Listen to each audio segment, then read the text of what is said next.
Das we can purchase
Good morning, everyone.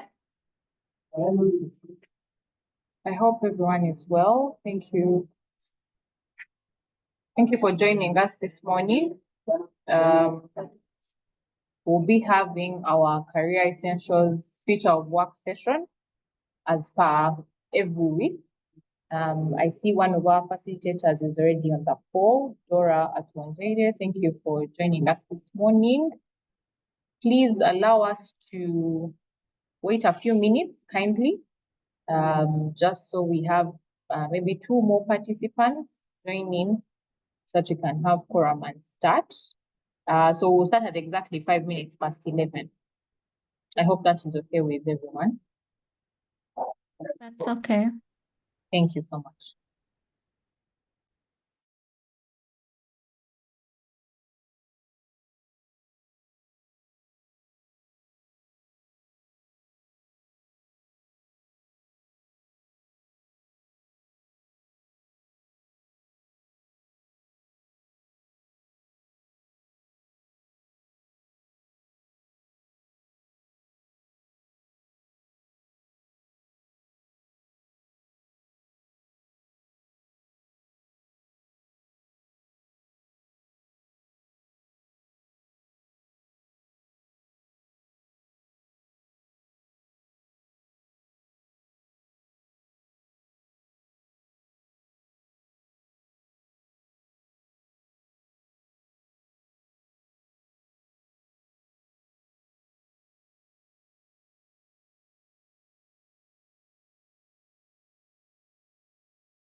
All right. I think we now have quorum, and I see also our second facilitator is on the call. So we can kick off now as we read, as the rest of the participants join us along the way. Thank you everyone that has made time to join us this morning. It's good to see you all. Good morning, good morning. I hope your day is off to a great start and you're looking forward to the weekend, hopefully. It's so good to have you all. My name is Natasha Atondrachi. As usual, I am your designated moderator for the Future of Work Career Essentials series. Today we're going to be looking at work-life integration and creating harmony in a fast-paced world. I'm so excited to get to learn from our facilitators today. They're already on the call and we're really energized to get to learn today and also get to interact. So the Future of Work Career Essentials program is organized by Bakash Media Foundation in collaboration with the Innovation Village. We've been running the Future of Work series since March, and we'll be concluding them by the end of this month. And what we cover in the Future of Work is mostly what it looks like to work in the digital era for young people who are launching into the career space. What does it mean to, be in employment, but in the digital way? What does it mean to be in enterprise in the digital way? What are the trends? What are some of the technology tools that we need to look out for? We've looked at issues to do with data privacy and security. We've looked at issues to do with financial management as a freelancer, and a bunch of very many other insightful and interesting topics. And today we have yet another interesting one, which is work-life integration and creating harmony in a fast-paced world. And of course, we have our facilitators. We have Dora, Miss Dora Atonjere, who is a multimedia editor at Next Media. And we also have Mr. Wanda JR, who is a creative and mental wellness activist, who are going to be speaking to us this morning. I'm so excited to welcome you all. And without wasting any more time, as the principle always is, ladies first. So I'd like to welcome Ms. Dora to take the floor. Over to you, Dora. Hi, everyone. Thank you. The whole ladies first thing doesn't work anymore. I'm glad to be here. I didn't know this was happening. So when I was approached, I was very happy to really take it on. I would like to start with, I think the first one was to introduce the concept. Yeah. So work-life integration, most people, I think, mix it up with work-life balance. And work-life balance is focused on keeping your work life and your personal life separate, but in equal measure. For example, if you have an 8 to 5, it means that after 5, you are done with work. There's nothing else that continues. You go back home and you start on your personal life. But work-life integration means that even if you have your 8 to 5 or 9 to 5, like most people, it means that it's okay to go back home and open your laptop and still work on a few things. So those are two separate things that work-life balance is when you get home, you're done. You're done with work until the next day at 8 or 9. Work-life integration is it's okay for work to coexist with your personal life. I hope that is clear. Then work-life integration means that you blend both personal and professional responsibilities, that you can do your dishes at home while you attend a call on Zoom, that it's okay to have your child doing homework while you break a story online. Especially when it comes to my type of work, I am the multimedia editor for Next Media. It means that my job is to break news fast. It doesn't matter what time the news happens, I will be woken up to break the news, especially on our social media pages and all the digital platforms. I'll give you examples of news that has happened at a time when everyone else is sleeping, or you assume people are sleeping, and yet when you post, you have reactions from all these people.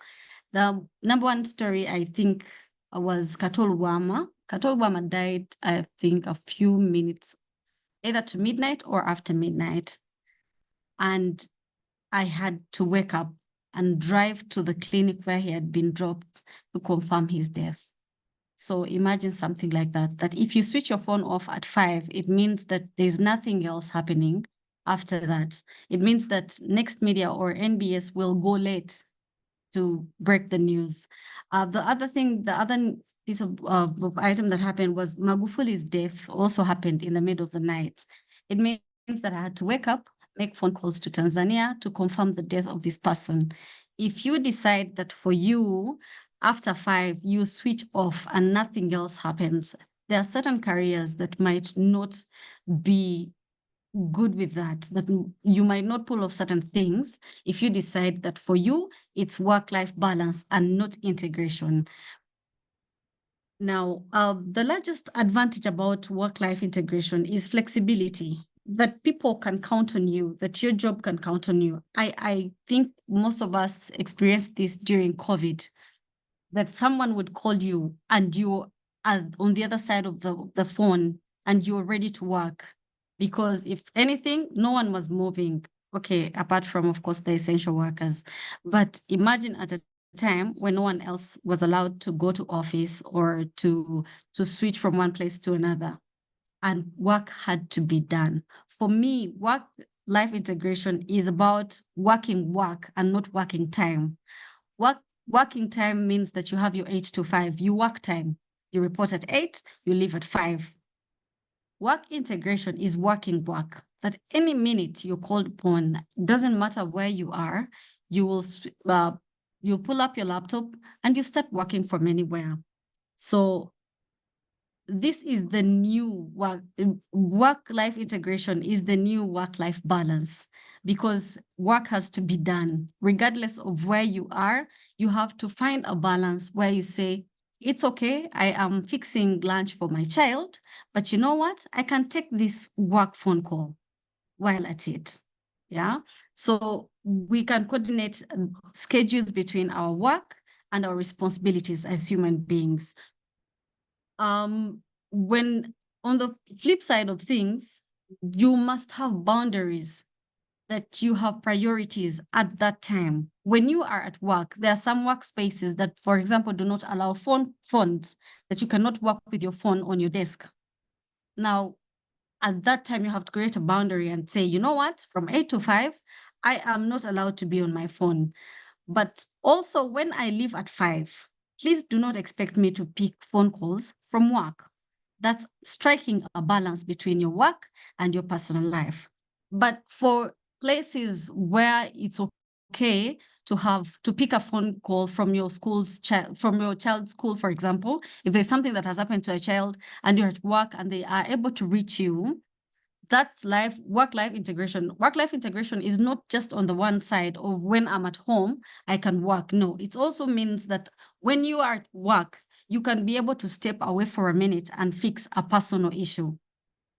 So that's you have to strike that balance. But of course, there are boundaries. There are certain times when you will not be able to work.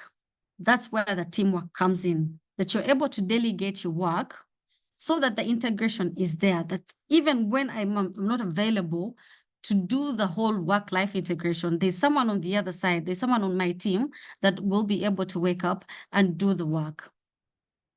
While it's a powerful shift for organizations, the work-life integration, it's also important for employees to know what boundaries they need to set. You must make sure that your employers understand and respect those boundaries. The person who employs you must understand that, you know what, Dora left work to go and see a sick child. So today, this will not be possible. It will not be possible to call her up every minute, every second. But you also have to understand as an employee that certain things cannot wait. That we will not wait for you to report to come to work at 8 and we handle certain things. So the work-life integration caters for that part of your life where you say, you know what, I can walk away from office. Physically, I don't have to be in office, but I can actually still handle my work from wherever I am. I'll give you an example. Today I had my baby's class day. It means that I am not able to physically be in office, but I work on the go. And for people that handle teams, for example, the digital teams, it's okay for your people not to be in office physically. It's okay for them to be on a gig somewhere, but be able to handle your work. And I think where life is going, where the career life is going, is people must understand that we work, we don't work time. We don't work the 8 to 5. We work what is there to be done at whatever time of the day, because work really doesn't stop. Okay, so work-life balance on the other side, on the flip side of integration is that I know that my work after 5, I'm done. I prioritize my personal life after my work. And this works for people, for example, who have just gotten married, for example, that you need to give time to your family to raise it from that small, tiny family, from your person understanding that, you know what, when I'm back home, I've seen people who say that when my husband returns at 3 a.m., I'll have to serve them hot food. Yeah, so for you to be able to pull off certain things, you have to strike the balance and say that from 8 p.m. to 10, I will not handle anything to do with work. That's my personal time. That's my baby's time. That's when I have to make sure that the food will be ready, that I serve my husband this food. This doesn't actually just affect the women. It also affects the men, that by the time you come back from office, you need to give at least 2 hours to your family to understand what your child did today, to understand what your wife did or how she's doing. You need that personal time. And for me, that's where the boundaries come in, that your people must understand that whereas that designated working hours, there are the times when you'll be unreachable. That's how communication comes in, that for you to have that work-life integration, your people must understand that at a particular time of the day, you will be totally unreachable. And this has to be communicated. When it comes to remote work world, I think COVID taught us so many things. And for me, the one thing I appreciate about COVID is the fact that we work from anywhere, really. You are called up to handle client work. You're called up to break news. For example, in my line of work, you're called up to create a video in Wanda's world, really. And a client needs the work done, but you don't have to meet physically. I'm sure there are people from COVID time who never met their bosses until, even have never met their bosses. All they know is that I'm employed by this person. The end of the month, my money comes in. But you know what? I don't have an office. I don't have a location. All I have to do is do the work, get the work done. We also have seen delivery services improve over time since COVID. That I don't need to know where you're going to prepare this food from. I'm not going to drive and come to town to you. But you know what? At the end of the day, you're going to have to bring the food to me. That right there is understanding that sometimes people will not show up for you. People will not be at work. But is the work being done? People need to understand that. I know that HR people have issues. They always ask, is he in office today? Is she in office today? You need to be here physically for these meetings. No, I don't. That's why we have Zoom. That's why we have all these special places where we can. That's why WhatsApp is introducing phone calls. Like people have the workspace has shifted to knowing that it's okay for people not to be physically where you are for work to be done. Yes, certain jobs need you to be there, but as long as you can have that work-life integration, that you understand that even if I'm at home, it's okay for me to sit down and work on a presentation that I will send to someone else actually really present. You don't have to be there. Something else about, I think one of the other things was identifying the imbalances in there. Life happens that at some point you will not be able to pull off certain things, no matter how much you want to. When you are at work, there are certain personal things you cannot pull off. For example, you might not be able to pick your kids from school, and that's okay. But it doesn't mean that you cannot walk away from work in case there's an emergency with your child or you have to fix something personal. It's okay for you to walk away for as long as when you are away and you are called, you are able to fix whatever it is that concerns work. There will be imbalances. There will be a time when you cannot pull this off. For example, if the boundaries keep being crossed, if someone says, you know what, if you say that you from 8 to 10, you're completely off work, but we need you today. We need you to pull this off. Certain times there will be an imbalance. You will know in your heart of hearts that, you know what, I can't pull this off. But that's where the teams come in. that for you to pull off work-life integration, you have to have a very big team behind you.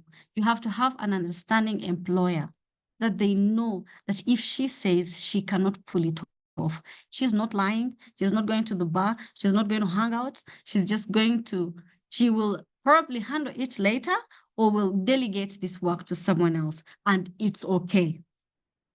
Work-life integration seeks to bring work and life closer together. That if you are a married woman, your person understands that you're a journalist. So if your phone rings at 3 a.m.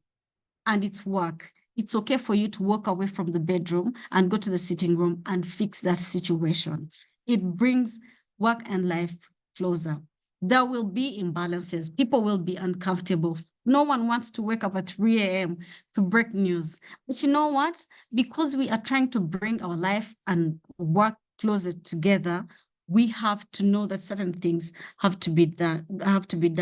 Rather than crossing certain lines or drawing lines that work time and personal time, they can never be in the same space. That if I'm off work, I am off work. I cannot handle anything until the next day. That cannot happen where we are. It's 2024. You had better be able to strike that balance to integrate your life and work. You must be able to explain that, you know what, today there was an imbalance, but tomorrow I will be okay. I will have to fix this part of my life to be able to cater for the work part. Employees must maintain firm boundaries, though. That's when that people will take advantage of you as an employee if they know that you are on call every time. So for you to make sure that it doesn't happen like that your employee doesn't take advantage of you being on call every time, you must make sure that you understand that certain times I am not there. I am not there on a Saturday like this. I will not be around. But I'll give you an example from my work experience, at least. On a Saturday when they were moving the truck from the Namgongo Road, we had big talk happening at the same time. And I normally on Saturday, I don't go physically to office. I work from home. So when the truck was being moved and I had big talk at the same time, I told myself, you know what?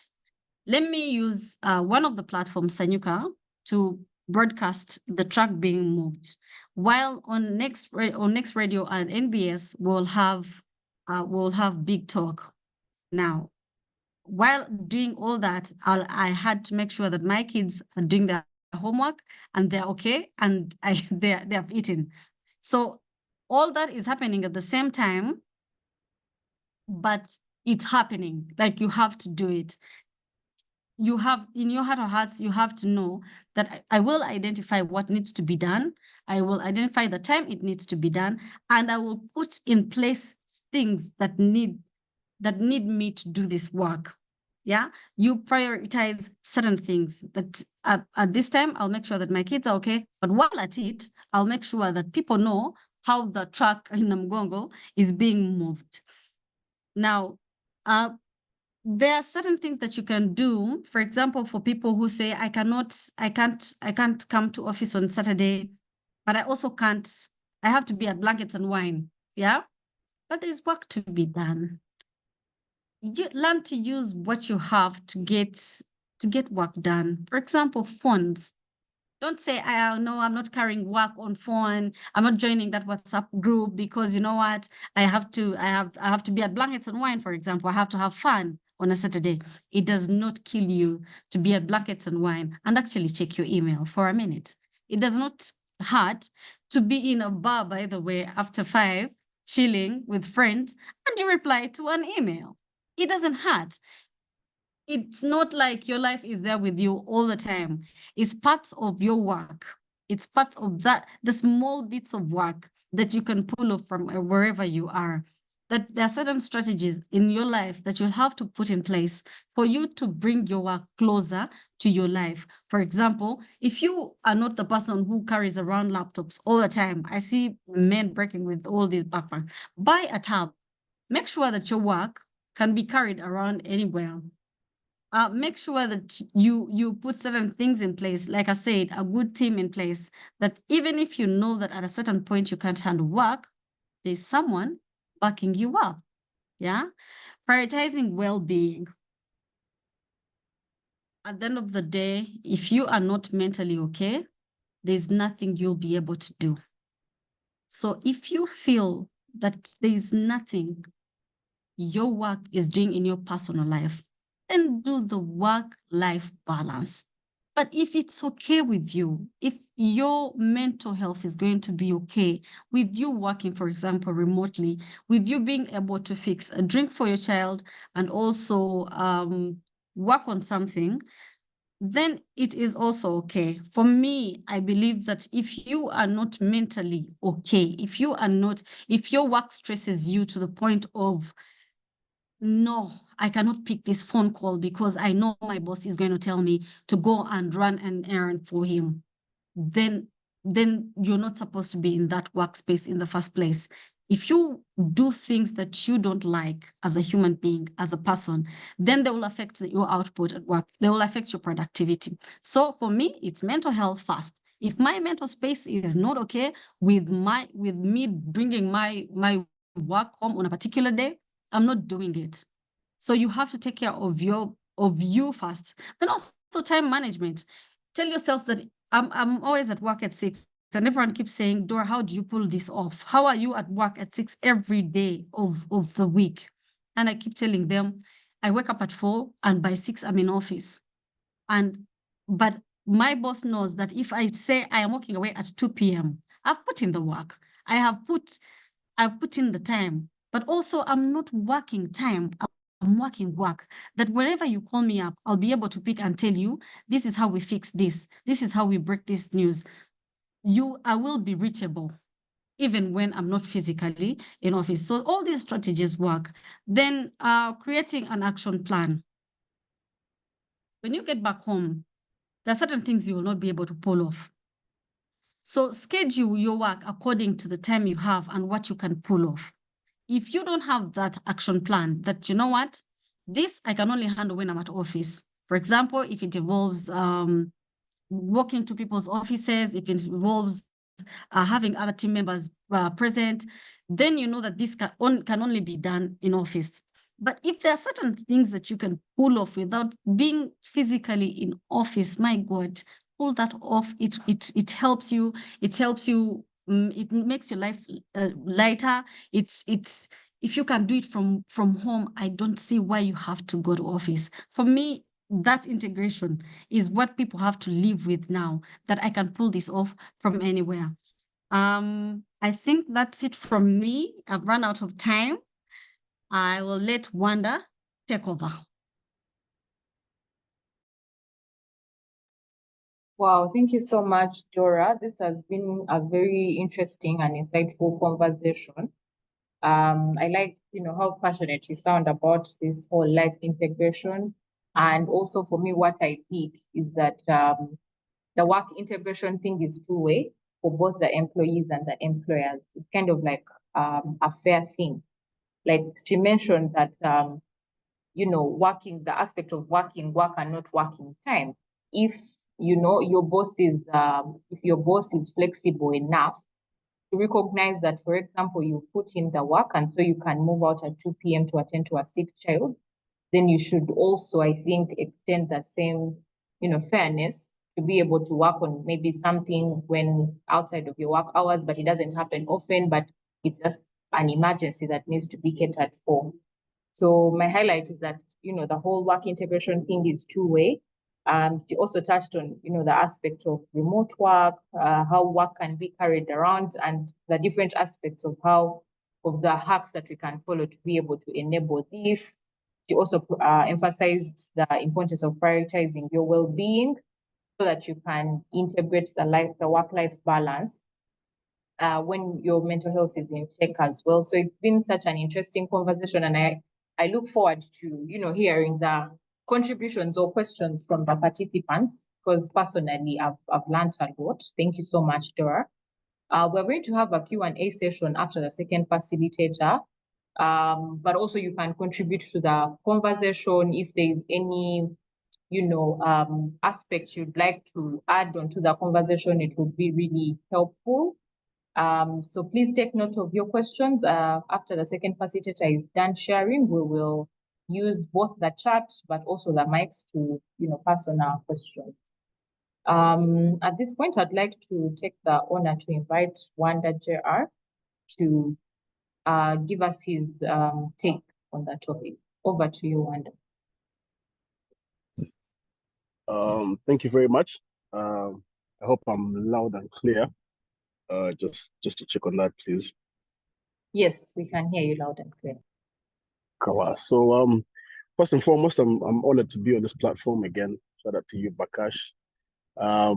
Dora, you have done all the talking. I don't even know what I'm going to say at this point, because really, I think that you have really pretty much summed up what the work-life integration is about in this fast-paced era that we live in.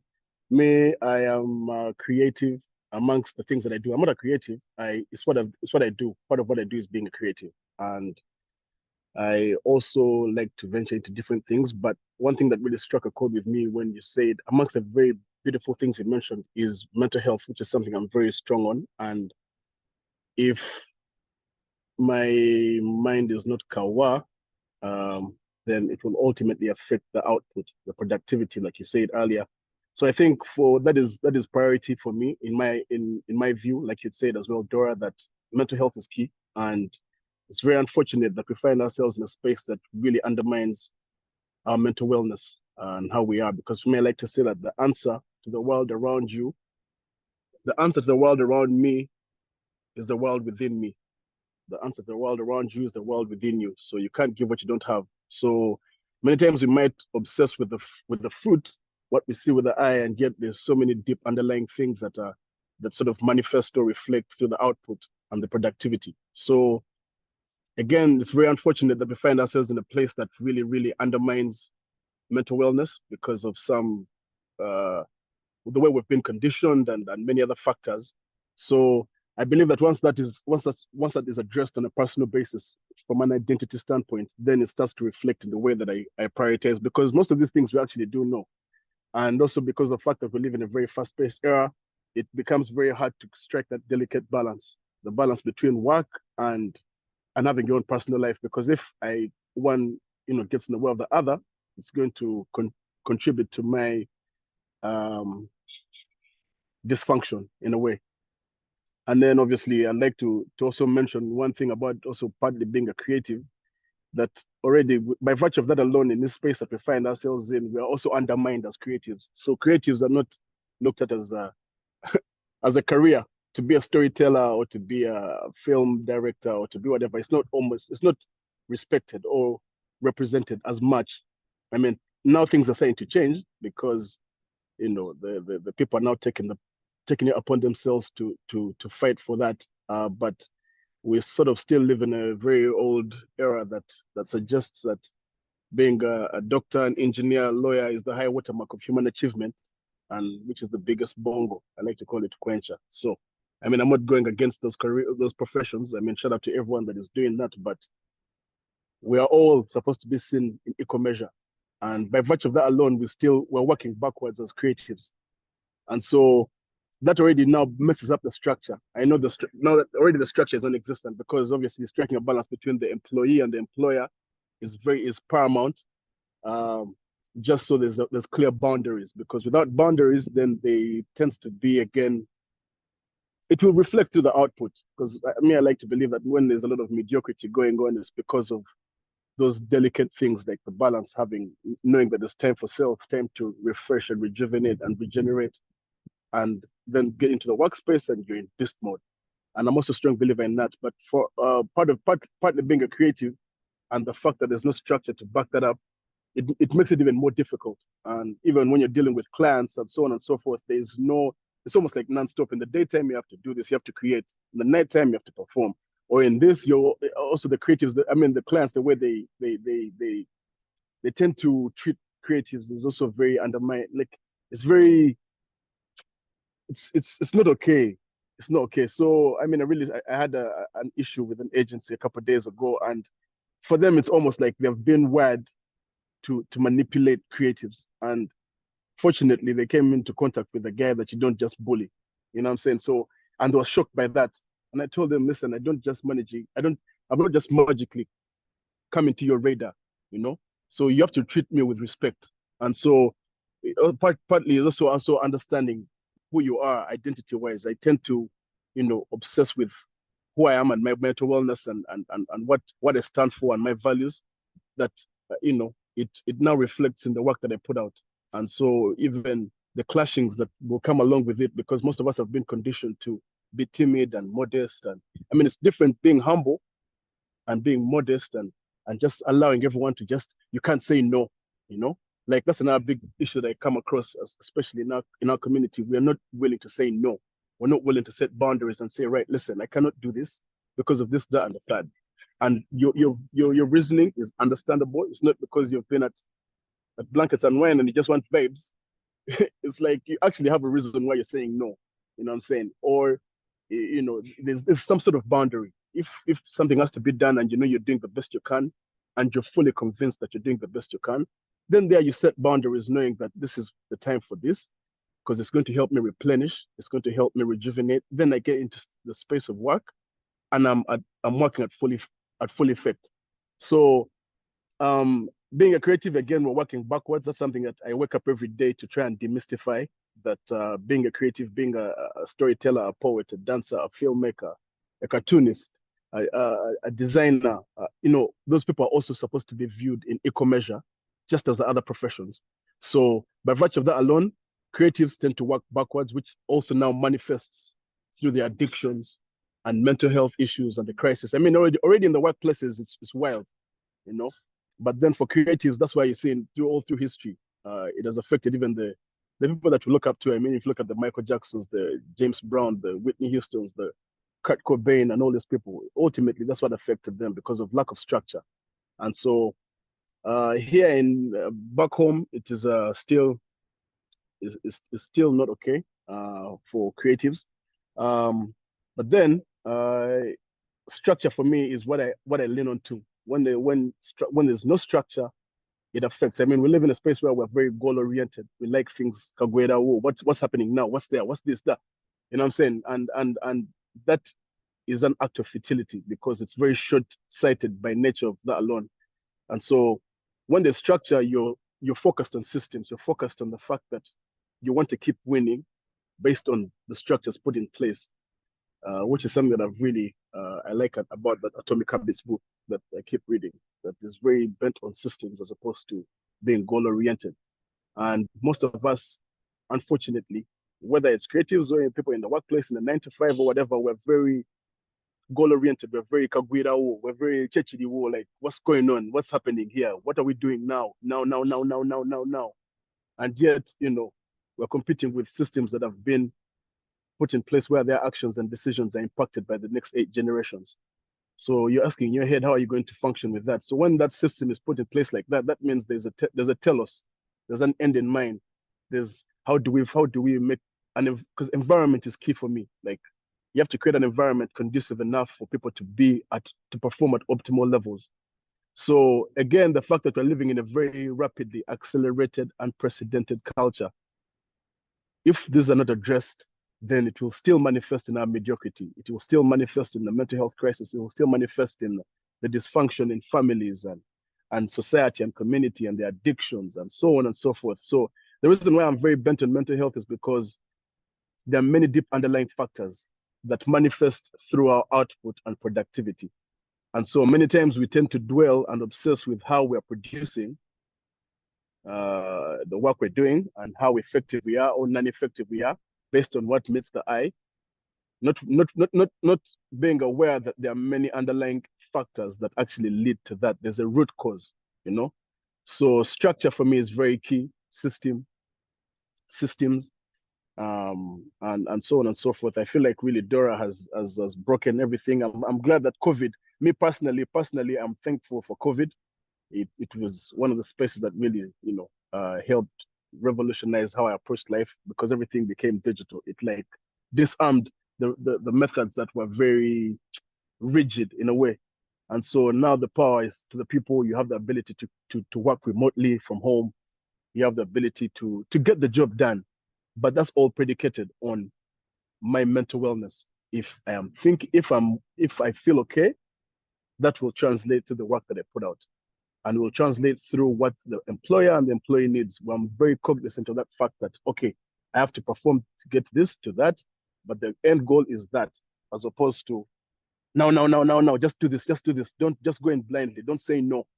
Don't say no. What do you mean don't say no? I'm not been built for you to just take me on a bus like that. If you have no reason to as to why you're telling me to do this, then that's where we go. That's where you go wrong, you know. So I mean, without going into the whole back and forth about the methods in which you can do it, about delegating tasks and taking breaks and all that stuff, it's all predicated on creating boundaries. It's all created on me understanding myself, understanding the environment I find myself in, knowing that the environment I'm around respects me and represents me. And then I only have one choice there: to perform at optimal levels, to be the best version of myself, to go home and find my siblings, my family members, the kids, and be fully present, knowing that at least I'm not just doing this because I'm a robot or something like that, but even there's a genuine care for me, even in the workplace. There's actually I know that I'm represented and I'm respected, and so that will then start to slowly manifest through the output at work. Otherwise, what tends to happen is there's burnout. Guys come into the workplace with all kinds of drugs. They only perform at work under the influence, which will ultimately manifest in the output eventually in the long run, because I'm also again, my emphasis is the long run. Now things might look good on paper, but then ultimately they will start to manifest in the future. So yeah, I think those are my thoughts. I mean, also I'm very mindful of the fact that there's a Q&A going on in a bit, but yeah, I thank you again for allowing me to share my thoughts and my frustrations. But I just sum it up by saying the answer to the world around you is the world within you. Wow, very well said. Very well said, Wanda JR. Thank you so much for your very knowledgeable insight. He has mostly emphasized the importance of mental health and also said that when your mental health is in check, definitely there will be performance at optimal levels because there are no underlying issues that are affecting your performance. And I think we all agree with that. So I'd like to really, really thank our facilitators for breaking this down for us and also like giving us, very deep acumen on that topic. It's now time for us to engage with our speakers. So if you do have a question or you would like to, add insight into what has already been shared, please raise your hand and we will send you a request to unmute, or you can also leave your comment on the chat and then we'll be able to discuss that as well. So the floor is open to the participants. Please let us know if you'd like to say something or ask a question.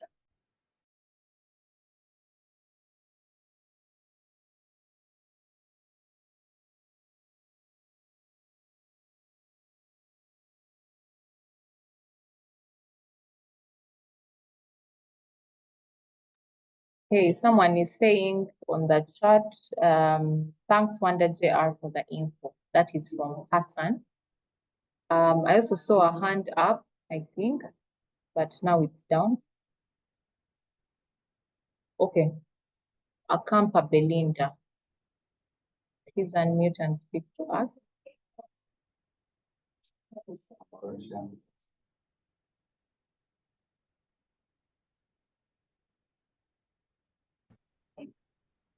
Hello, are you Belinda. Yes, able please. to hear me?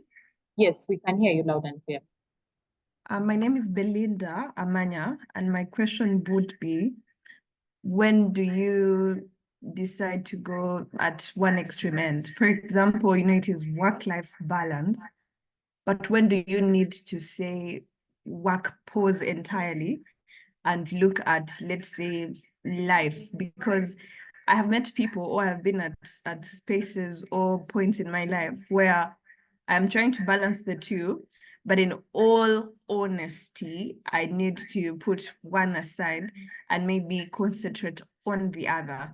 So at what point do you know, or do you realize that you need to, let's say, pause a little bit with work, first arrange your family or put yourself in order before you break and crash and we never get to hear about you? This would go to Dora, but also in the part of mental health, what would be your say on this, Wanda JR? But thank you very much. Those were great submissions. Quite learning a lot from your submissions. Thank you very much. Thank you, Belinda. There are no other hands right now at the moment, so maybe we'll have Dora address that, and then if there are any hands after that, we'll get to hear their questions as well. Over to you, Ms. Dora. Thank you so much, Belinda. For me, the time you need to pause is when you can't deliver at all because your personal life is not okay. If your mental health, like I said, if you have something so pressing that on the personal life that affects your work and how you deliver, then it's okay for you to pause. It's okay for you to say, you know what? Work has to stop for me to first be okay, to fill up my cup so that I can give some of whatever it is to work. If you cannot deliver, if you cannot fully deliver at your workspace, please pause work and first deal with anything personal. Because for me, people undermine mental health so much that they do not understand that if you are not giving your employer enough or what is expected of you, then you're not doing anything at all. And employees must understand that it's not a competition. It's your work and personal, they're not competing. Then they're not. So at a time when you feel that you can't deliver, the time when you feel, you know what, my husband has been complaining. No, there's nothing like work till you drop, Belinda. You must understand that when you cannot deliver, when you can't pull off what you're supposed to do, you need to stop. You need to stop and breathe. I'll give you an example. I got married when I was 25, and journalism, it's really a hard paper. And because of the kind of work and the people that we work with and the people that we meet through this career, my husband was very, very uncomfortable. I had to pause work. I literally said, you know what? I resigned from work. I paid attention to my family. I gave birth to my children. And then after that, I said, you know what? Now that my kids are grown up, now that my husband understands that I can pull this whole wife thing off, I went back to work. It's okay to pause work for a minute until you have enough to pour out. You will not do anything. You will go to office and you'll be a picture. Literally, people will look at you and they'll be like, what are you even doing here? Why don't you just go back home? Because you're not delivering on your core. If you can't deliver on your core at work, walk away. It's okay. It's okay to refresh, to take a break. That's why I encourage people that don't undermine that leave that is given to you at work. Take it and switch off your phone, switch off completely from work and rejuvenate and get back to yourself. And when you do, you will be able to strike both work and life balance. You must be okay at home, work. You must be okay at work for you to stabilize at home. And for me, that's paramount. I hope that helps, Belinda.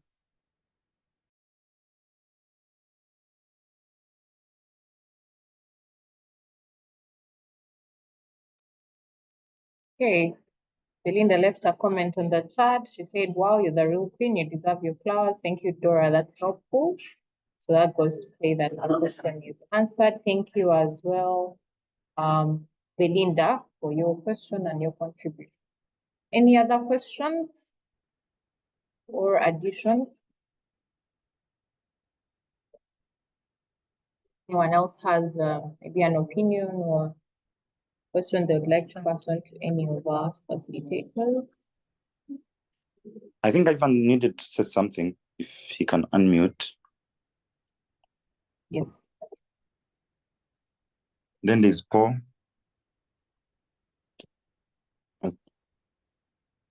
Okay. Yes. Good morning. It's been a wonderful conversation that we're having. Thank you very much, our panelists and a dear host. I think my questions are classified, yes, under mental health and also the cultural harmony. And in an era where we have constant connectivity and information overload, what strategies can be employed to protect and promote mental health and well-being? Because we're in an environment where there's a lot of information, the world has opened up, the information is being unfolded, but people do not know how to handle it. And I think it is really being a very big contribution to mental health failures. So what strategies can be employed? And then the other one is coming from the angle of culture. How can diverse cultures and perspectives be integrated harmoniously in a globalized, fast-paced world?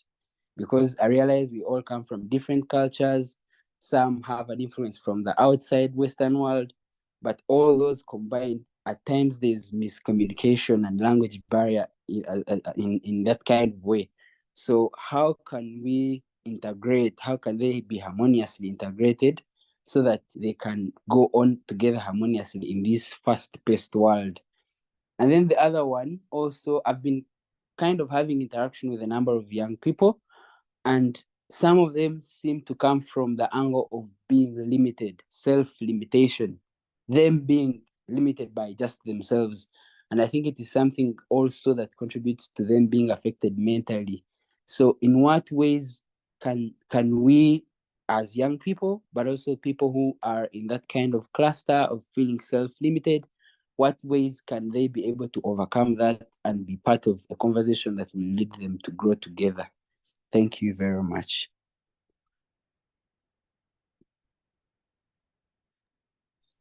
Thank you, Paul. Did you direct the question to anyone, or both of them can take it on? Yes, the panelists, I think any of them that feels, yeah. Right. Over to you, Dora or Wanda Jera, whichever would like to come first. What I can add, what I can say, thank you for the questions. I think those are very, very deep questions. You mentioned about the diverse cultures, and what I like to say, I think what has happened to us, especially in this space, because what you notice, there's a huge disparity between how the old folk, our parents, and us, the Bazukulu, tend to process things. We've opened up a platform called Bridging the Gap, which is typically designed to bridge those gaps, whether it's profession, whether it's something to deal with generations, and so on and so forth.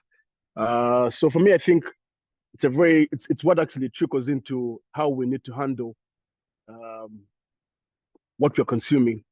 So I think from a cultural standpoint, we struggle with two philosophies, I'd like to believe: traditionalism and Eurocentrism. Traditionalism is where we've come from and who we are as a people, very collective by nature. Actions and decisions are really impacted by the community. They determine how we live, whilst Eurocentrism is really individualistic by nature. So that's what we've been raised under. If you speak to actually the young parents right now, and I like to ask them how they're raising their children, and they'll tell you that their children are pretty much live like they're in Hollywood, because again, what's conditioning their minds and the clashing in both the philosophies. But what's overwhelming to them is that it's the Eurocentric approach that tends to dictate how we live, which is the system, the education system, the lifestyle, the vibes, the social media, all these things that are coming along with it, all these new things that are coming that they just come flooding. And what they do is, a lot of what happens to us is that, the years of conditioning a person are really from the age of birth to 12. And so the fact that there's many factors involved, including how we're parented, really, how your kids are nurtured, how the next generation is nurtured. And so being oblivious to those simple facts is really what's affecting us. And I understand that things have to get done. We have undermined many things that have led us to who we are. And in the past, whether it's the war, whether it's the the traumas that we've dealt with coming from who our parents were in the early years and where their parents were.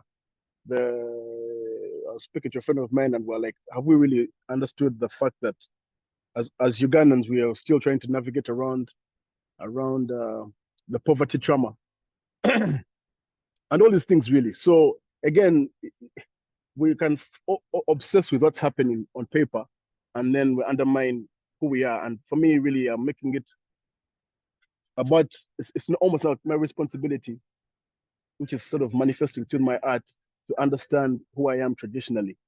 Understanding that there's a gap and I can use the voice as well to help encourage other people to actually delve into those things. Because again, as one who was exposed to the whole Eurocentric thing, I figured that that's not who I am. I am fundamentally Ugandan. I come from a certain place in the country and I need to identify with my roots. And identifying with my roots, this is something that from a creative standpoint, I admire about the West Africans, the South Africans. They're very in tune with where they come from, which now manifests through their storytelling, which essentially pushes their people and who they are to the world, which is, tourism and all these things. But that's the profit side of it. But then the fundamental is really understanding their identity, who I am. And I'm not a Muzungu. I'm not from, I speak English, but I'm not a Muzungu. You know what I'm saying? I'm Ugandan. And so navigating around that and creating that delicate balance is really tough, but it's a very deliberate effort in knowing that we have not been raised. There's a man called Frederick Douglass that said it's easier to train strong children than broken men. And given the fact that we're a very young country where most of us are very impressionable, we're very desirable, we're willing to change because of how young we are. This is now more important, more than ever, to now start to push these agendas. But unfortunately, it's still a struggle to get the people that apply the policies to understand why we need to do it now, especially with the social media and all these influences that are coming. And you're seeing young children struggling with Snapchat dysmorphia, anorexia. They don't want to eat because they saw so and so with a 6-inch waist. And you're asking yourself, what's this? All these young kids right now. And so I'm pretty sure anyone here who's a parent here can attest to that. So yeah, I think that is those two things go hand in hand. We're currently struggling with a lot of, which is a global phenomenon. We can't quite, people haven't quite figured out how to deal with social media and all this flooding info, especially knowing that we are the product being sold. When you're getting something for free, who is the product? I am the product. So they know how to get me. They know how to manipulate me. They know how to affect me mentally. So it's a thing that is going on globally. They have not quite figured out exactly how, but I think one of the answers really for us as Africans, as Ugandans, is understanding who we are traditionally and being in tune with our roots. So I think that definitely goes hand in hand. And also, I don't know about the limitation for the kids. Again, for me, I think all these things are sort of intertwined in a way. Identity. We're people who are very timid, man. Like, if you see what's happening in Kenya and how people are done, like, at what point do you feel like enough is enough? At what point do you feel like I'm done playing nice? I'm done hiding behind the shadows and acting like nothing is going to get handed to me. I think the faster we know that nothing will get handed to you, the quicker you step up to the plate and actually work, because a lot of things we've been conditioned not to make mistakes. We've been conditioned to play nice. We've been conditioned to just play safe, but nothing gets handed to you in this life. And so really it's about you getting up and saying, you know what, enough is enough. Let me just go out there, and what I'm looking for is out there. And then the universe, who I call him God, my Lord and Savior, the universe conspires to help you and get in touch with what you're trying to do.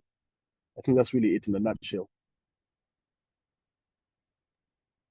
Okay, thank you so much, Wanda JR, for that. Any other questions before we move into the next segment? All right, if there are no questions, yes, please. Can I ask, Natasha, do we still have time? Yes, we still have about 5 minutes.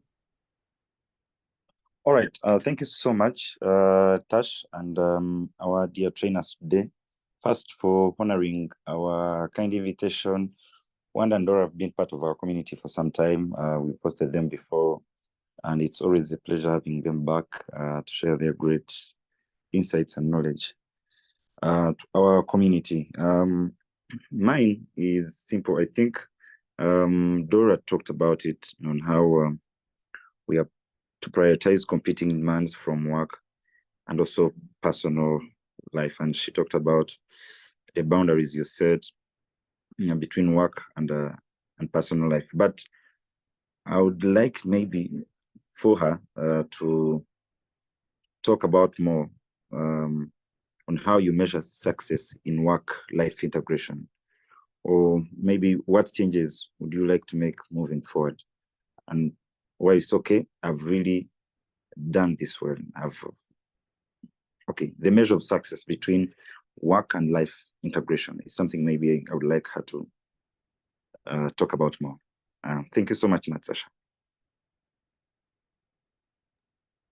Thank you, Isaac. Over to you, Dora. Thank you, Bakash. The measure of success is the fact that both worlds do not collide. Both worlds are not fighting. Your work and personal life are not fighting. It doesn't feel like competition. You don't feel bad when you're at work doing something and yet you have something pending at home. For me, that's success. You don't have to have a lot of money to pull something off. You don't have to have everything figured out in your personal space for you to be successful. But if those two worlds are not competing, if it doesn't feel so bad for you to leave your personal space to sort something work related, for me, that's success. And learn to do what you love, because eventually those two worlds will have to come into one space. Your work and your life, your personal life, will have to integrate. They will have to live with each other. So if one of those spaces, if it feels so bad for you to leave your home to go to work, if it feels bad for you to leave work to come back home, then that's not something you want to be doing. Success for me is making sure that both spaces are not fighting, they're not competing. I can do work and live my life. And for me, that where my mental space is okay with both lives in the same space, for me, that's success. And I wish this for everyone, that you wake up in the morning and you're not dragging, you're not wondering, do I need to actually go to work? I want to wake up in the morning and I appreciate the fact that I am going somewhere and I love what I do, and I know that what I do is having an impact on people. Journalism, especially for us in journalism, that's what it's about, because it has never been about money. If you want to die poor, be a journalist. But if you want to change lives, be a journalist. So for me, that's where I strike the balance. That's how I know that this is successful, when I can still tell a story and come back home and my kids are okay. When I can put out a story and know that Uganda is going to be a better place because of it, and come back home and look at my kids and I'm like, you know what? Well done. So success for me is when both worlds are comfortable with each other.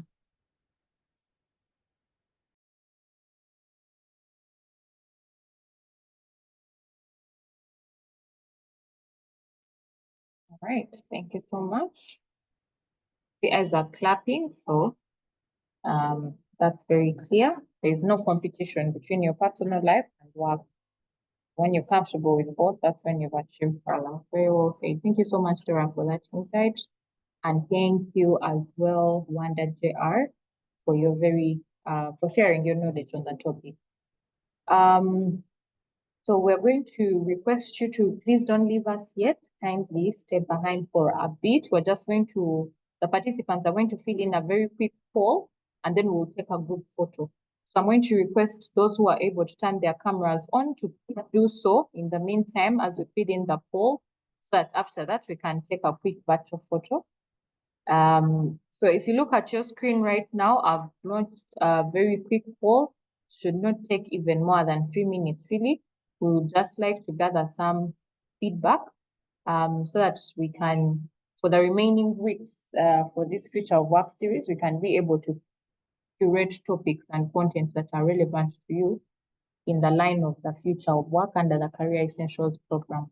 So kindly take a few seconds of your time to just give us that information on the poll as we wait for people to turn on their cameras, those who are able to, and then we'll take the photo before we close.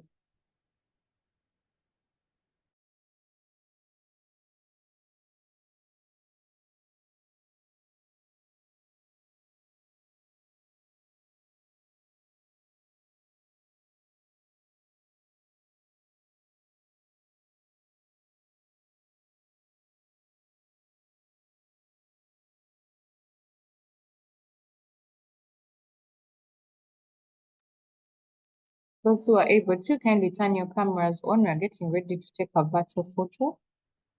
It would be nice to have you all in there. So if you're able to, please do turn it on. Thank you very much for those who have turned on. The poll is almost done. Just a few more people, about 3.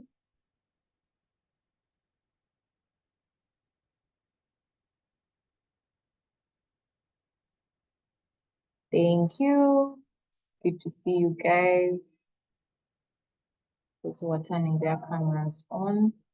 Those who are getting, who are still in the process, we're almost done with the poll. Just, okay, actually done. All right, perfect.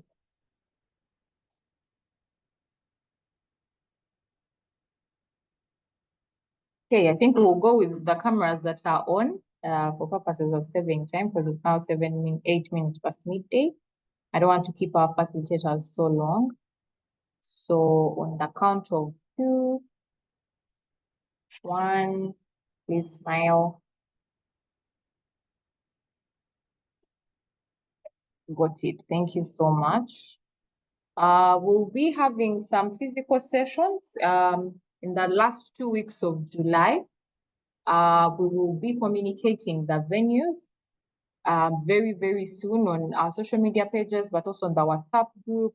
For those who are not on the WhatsApp group, kindly reach out to Isaac Bakash, and he'll be able to share with you the link so that you can join.